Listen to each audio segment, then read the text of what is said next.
ऋषि की मां ने ऋषि को अपना बेटा मानने से किया इनकार। जी हाँ दोस्तों, हम बात कर रहे हैं स्टार प्लस के शो झनक की। तो दोस्तों, आगे बढ़ने से पहले हमारे चैनल को सब्सक्राइब कर दीजिए, साथ ही बेल आइकन दबाना ना भूलें। वीडियो अच्छा लगे तो इसे लाइक ज़रूर कीजिएगा। चलिए आगे बढ़ते हैं दोस्तों। जैसे कि एपिसोड की शुरुआत काफ़ी भावनात्मक माहौल से होती है, जहाँ तनुश्री कहती है कि यदि ऋषि झनक को अपनी पत्नी के रूप में स्वीकार करता है तो वह उसे रिश्ता तोड़ लेगी।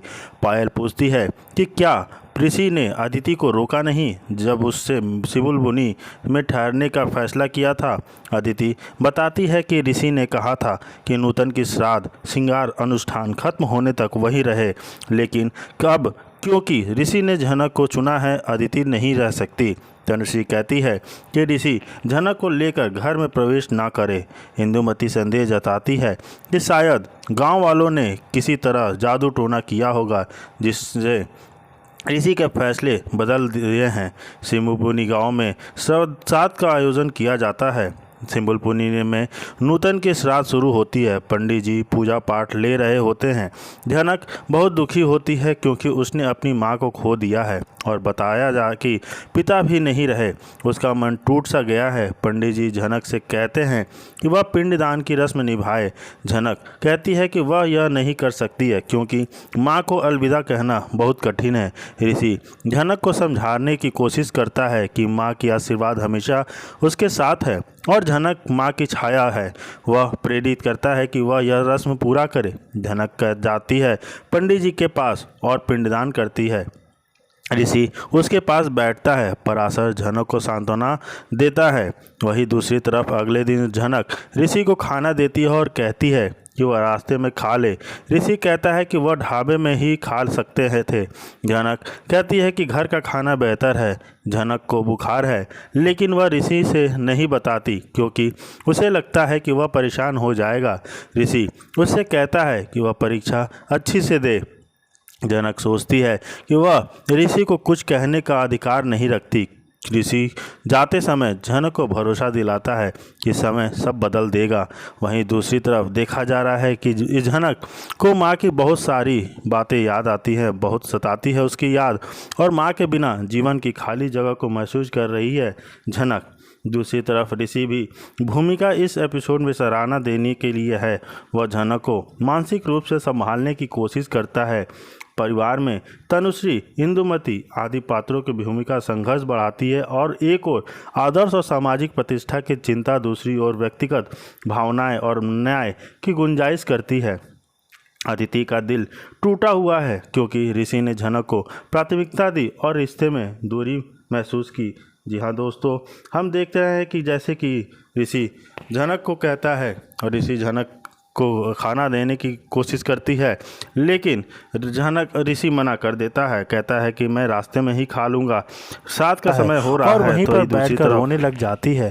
अदिति कहती है, अब मैं सब दिन के लिए उससे रिश्ता तोड़ देना चाहती हूँ। ऐसे रिश्ते भी क्या करूँ, रहकर रख कर सिर्फ अपना ही मनमानी करता रहता है वो। लेकिन वहाँ पर उसके घर वाले समझाते हैं, नहीं अदिति, तुम ऐसा नहीं करोगी। जहाँ अदिति कहती है, कुछ बचा ही नहीं हमारे और उसके बीच, अब मैं क्या कर सकती हूँ। लेकिन उसने मुझे बहुत दिल दुखाया है, उसे मैं कभी माफ़ नहीं करूँगी।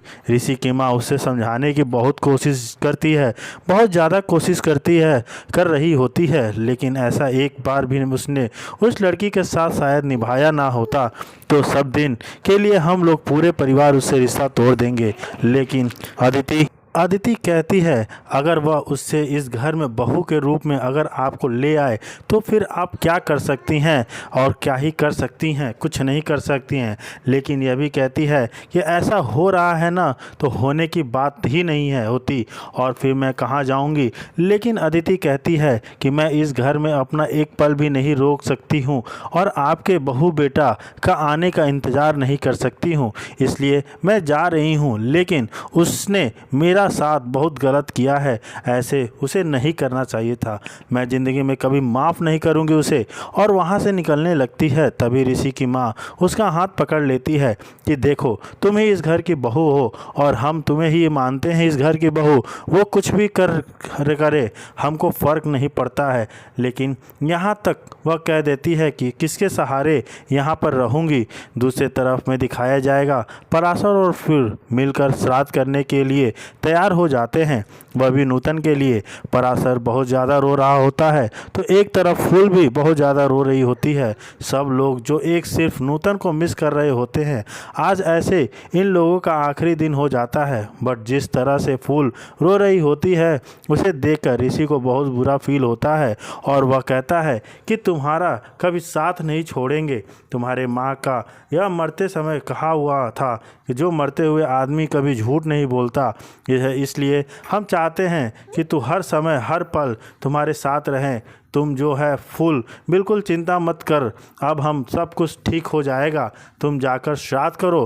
क्योंकि फूल जो है श्राद्ध करने के लिए नहीं जा रही होती है। ऐसे में फिर उसके कहने पर बात पहुंचती है तो पराशर उसका सपोर्ट करता है और जो फिर पिंडदान करती है। लेकिन कहीं ना कहीं ऋषि को प्यार हो गया है फूल से। वो कहता है तुमको दुख नहीं दे सकते हैं, हम तुम्हें दुख के में हर समय साथ देंगे, बस तुम अच्छी तरह से रहो। लेकिन जिस तरह से फूल रो रही होती है उसे बहुत तकलीफ़ होती है। इधर जाने की बारी आ जाती है ऋषि की तो वह ऋषि के लिए कुछ नाश्ता बना देती है बट वो लेकर जाने से मना कर देता है। वह कहती है मैंने अपने हाथों के आपके लिए बनाया है। तब जाकर फिर ऋषि रिसीव कर लेता है। तभी कहती है फूल कि हमारी अम्मा कहती है कि घर से कोई भी आदमी जो खाली पेट नहीं जाना चाहिए, इसलिए आप जो कुछ खाकर निकलते तो हमें अच्छा लगता। मगर ठीक है, अगर आप माँ की बात सुन रहे हो तो फिर निकलोगे खा के लेंगे। लेकिन कहती है कि पापा जी ना बाहर से ब्रेड वे आपके लिए लेके आए थे, क्योंकि आप बाहर से है ना तो खाएंगे नहीं।